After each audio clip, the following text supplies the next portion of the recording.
Tuan-tuan dan puan-puan yang dirahmati Allah Subhanahu Wa Taala sekalian, hari ini saya akan terangkan kepada tuan-tuan beberapa poin penting untuk tuan-tuan kuasai tajwid dengan cepat.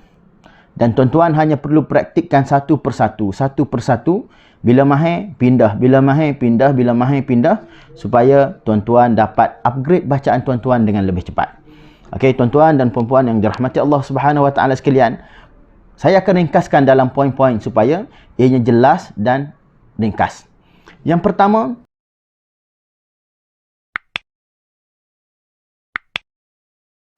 Assalamualaikum warahmatullahi wabarakatuh. Wa bihi nasta'in ala umuri dunya waddin wa ala alihi wa sahbihi wa man tabi'ahum bi ihsanin ila yaumiddin, amma ba'd. Berkata Imam Al-Jazari rahimahullah, wal akhdhu bit tajwid hatmun lazimun man lam yujawwidul Quran athimu. Okey, maksudnya adalah baca Al-Quran secara tajwid adalah perkara yang wajib, perkara yang lazim bagi seorang pembaca Al-Quran. Man lam yujawwidul Quran, siapa-siapa baca Al-Quran tidak bertajwid, fahuwa athimu, maka dia dikira berdosa. Kenapa? Li'annahu bihil ilahu anzala, kerana dengan bertajwid Allah Subhanahu Wa Taala menurunkan Al-Quran. Hakadha minhu ilaina wasala, dan begitu jugalah seperti mana yang diajarkan oleh Allah Subhanahu Wa Taala kepada Jibril, dan Jibril ajar kepada Nabi sallallahu alaihi wasallam, dan begitu jugalah sampai kepada kita pada hari ini. Tuan-tuan dan puan-puan yang dirahmati Allah Subhanahu Wa Taala sekalian, hari ini saya akan terangkan kepada tuan-tuan beberapa poin penting untuk tuan-tuan kuasai tajwid dengan cepat. Dan tuan-tuan hanya perlu praktikkan satu persatu. Bila mahir, pindah. Bila mahir, pindah. Bila mahir, pindah. Supaya tuan-tuan dapat upgrade bacaan tuan-tuan dengan lebih cepat. Okey, tuan-tuan dan puan-puan yang dirahmati Allah Subhanahu Wa Taala sekalian, saya akan ringkaskan dalam poin-poin supaya ianya jelas dan ringkas. Yang pertama, apabila tuan-tuan bertemu dengan huruf nun dan mim yang bertasydid dalam Al-Quran, bertasydid ataupun bersabdu dalam bahasa Melayu, maka bacaannya kena dibaca dengan dua harakat. Okey, kaedahnya wa ghunna miman thumma nunan syuddida, digunnahkan mim dan nun yang kedua-duanya berada dalam keadaan tasydid. Okey, sebagai contoh dalam suratul Naba, tuan-tuan akan baca amma yatasaalun. Di atas huruf mim ada sabdu, maka kita jumpa mim begini, ada sabdu begini, di mana-mana saja dalam Al-Quranul Karim kita kena baca dengan gunnah dua harakat. Begitu juga pada ayat yang kedua surah An-Naba, anin naba'il azim, aninna, dua harakat dengun, dua harakat gunnah. Mim dan nun bertasydid, gunnah dua harakat. Poin yang kedua adalah mana-mana huruf alif, waw dan ya, ataupun kita jumpa ombak selepasnya ada huruf hamzah, maka kita kena baca panjang ataupun kita baca dengan mat 4 harakat.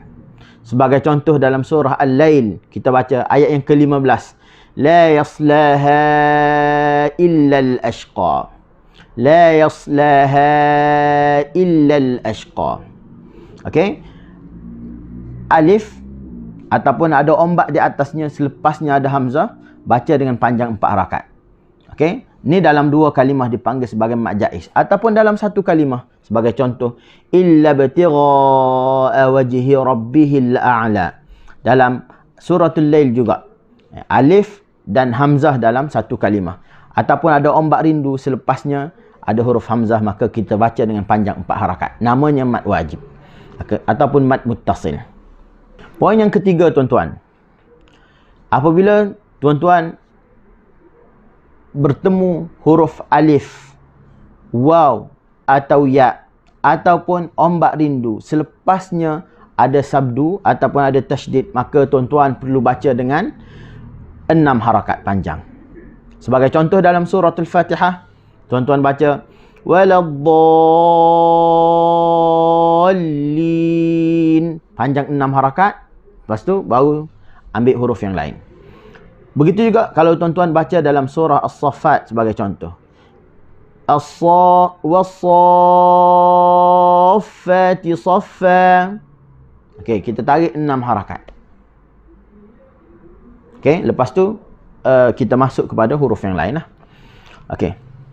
Poin yang keempat adalah apabila tuan-tuan bertemu dengan huruf qaf, ta, ba, jim dan dal di dalam Al-Quran dengan syarat ianya berada di tengah kalimah ataupun di belakang kalimah dalam keadaan sukun, dan sukun pula sama ada sukun asli memang dia dah asal sukun ataupun sukun aridi, sukun aridah, sukun yang mendatang kerana kita waqaf.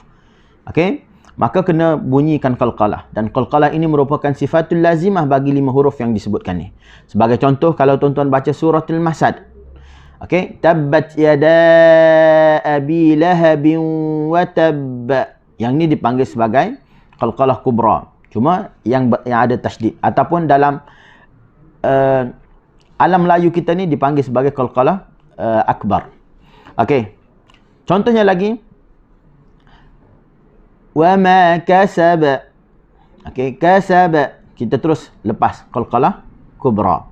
Okey, dan begitu juga dalam ayat yang sama kita baca fi jidiha hablun, lepaskan terus hablum mim masad. Okey, hablun, ba berada di tengah kalimah sukun, maka kena bunyi qalqalah terus lepas. Okey, kalimah mim masad, kalimah masad, huruf dal berada di akhir kalimah dan sukunnya adalah sukun kerana kita wakaf, maka bunyi masad. Okey, terus lepas. Kenapa? Kerana dia adalah qalqalah kubra. Okey, selesai. Poin yang kelima, mana-mana huruf nun yang tidak bertanda, maknanya nun kosong, tidak ada apa-apa tanda di atasnya, ataupun tanwin, sama ada tanwin bagi atas, 2 bagi atas, 2 bawah ataupun 2 depan, selepasnya bertemu dengan huruf ya, ra, mim, lam, waw dan nun, kalimah yarmalun, maka masukkan nun mati ataupun nun yang tidak ada tanda tadi ke dalam huruf ya, ra, mim, lam, waw dan nun. Okey, cuma kalimah yarmalun ni lam dengan ra dia masuk nun mati ataupun tanwin masuk ke dalamnya tanpa dengun. Baki ya, waw, mim dan nun masuk ke dalamnya beserta dengan dengun. Sebagai contoh, masuk bersama dengan dengun adalah faman ya'mal mithqala dzarratin khairan yarah. Okey, kedua-dua contoh berada di situ. Faman, nun mati, nun yang kosong tidak ada tanda bertemu dengan ya, maka masuk beserta dengan dengun 2 harakat. Khairan bertemu dengan ya, okey, masuk beserta dengan dengun juga. Khairan yarah. Ataupun sebagai contoh yang lain, nun mati bertemu dengan huruf nun. Fadhuqu falan nazidakum illa azaba. Falan nazidakum. Okey, masukkan nun ke dalam nun beserta dengan dengun 2 harakat. Okey, sebagai contoh yang lain, walal akhiratu khairul laka minal ula, dalam surah ad-duha. Khairul laka, khairun asalnya bertemu dengan lam, masuk tanpa dengun. Khairul laka. Okey, dalam ayat yang lain, ar-ra'ahu istaghna, nun mati bertemu dengan ra, masuk tanpa dengun. Ar-ra'ahu istaghna. Okey, selesai. Poin yang keenam, mana-mana tanwin ataupun nun sakinah yang datang selepasnya huruf hamzah, huruf ha, huruf ain, huruf ha, huruf ghin dan huruf kha, maka dibaca dengan jelas ataupun dengan izhar. Sebagai contoh, dharni wa man khalaqtu wahida. Dharni wa man khalaqtu wahida. Wa man kha, dibaca dengan izhar. Ataupun dalam surah Al-Fatihah. Okay, tadi surah Al-Muddathir. Dalam surah Al-Fatihah, an'amta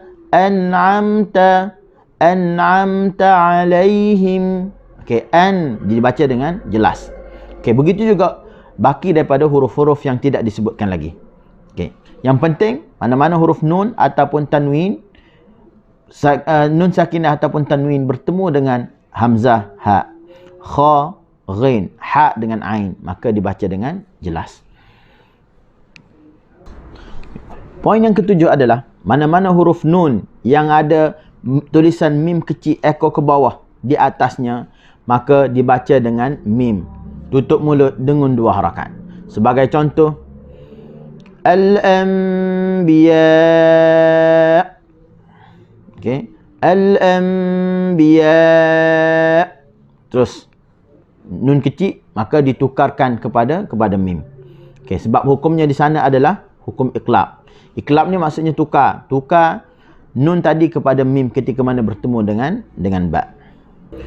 Contoh yang lain adalah dalam surah Yasin, min baini aydihim sadda, min baini aydihim, nun mati bertemu dengan ba. Di atas huruf nun tu ada huruf mim kecil ekor ke bawah. Okay, poin yang ke-8, mana-mana nun yang tidak bertanda ataupun tanwin yang bertemu dengan huruf selain daripada huruf yarmalun yang disebutkan di atas tadi, dan juga selain daripada huruf a, huruf hamzah, huruf ha, huruf ain, huruf ha, huruf kha dan huruf ghain, dan begitu juga selain daripada huruf ba, maka dibaca dengan ikhfa. Ikhfa ni maksud dia apa? Sembunyikan huruf nun ataupun sembunyikan sebutan tanwin ketika mana bertemu dengan baki huruf yang disebutkan tadi, beserta dengan 2 harakat. Sebagai contoh dalam suratul Masad, kita baca sayasla naran dha, sayasla naran dhata lahab, ran dha. Okey, nun tanwin bertemu dengan huruf dhal. Begitu juga kalau kita baca dalam surah Al-Falaq, min syarri ma, min syarri ma, min syarri ma khalaq, nun mati bertemu dengan shin. Okey, huruf selain daripada yarmalun dan huruf izhar, begitu juga selain daripada huruf iqlab. Okey, poin yang ke-9 adalah mana-mana huruf mim kecil ekor ke bawah yang berada selepas baris atas, baris depan ataupun baris bawah, maka dibaca dengan mim dengan 2 harakat. Sebagai contoh, wa anta hillum bihadzal balad, wa anta hillum bihadzal balad. Hillum bi, asalnya hillun tanwin.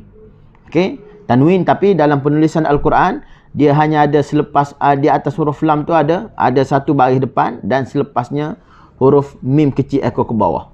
Maka dibaca dengan iqlab hukumnya. Cara bacaannya adalah tutup mulut dengan 2 harakat. Wa anta hillum bihadzal balad, dan begitu jugalah keadaan-keadaan yang lain. Okey, poin yang ke-10, mana-mana huruf mim sakinah yang terdapat selepasnya huruf mim, maka dibaca dengan masukkan mim ke dalam mim beserta dengan 2 harakat.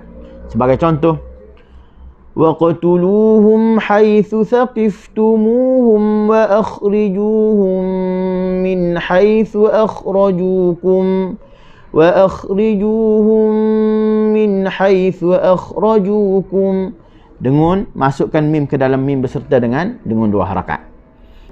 Poin yang ke-11 adalah mana-mana huruf mim sakinah, mim yang sukun yang terdapat selepasnya huruf ba, maka dibaca dengan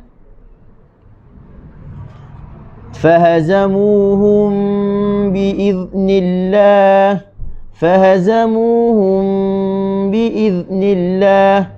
Okey, tutup mulut dengan 2 harakat. Fahazamuhum biiznillah. Okey, dipanggil sebagai, namanya adalah ikhfa syafawi. Okey,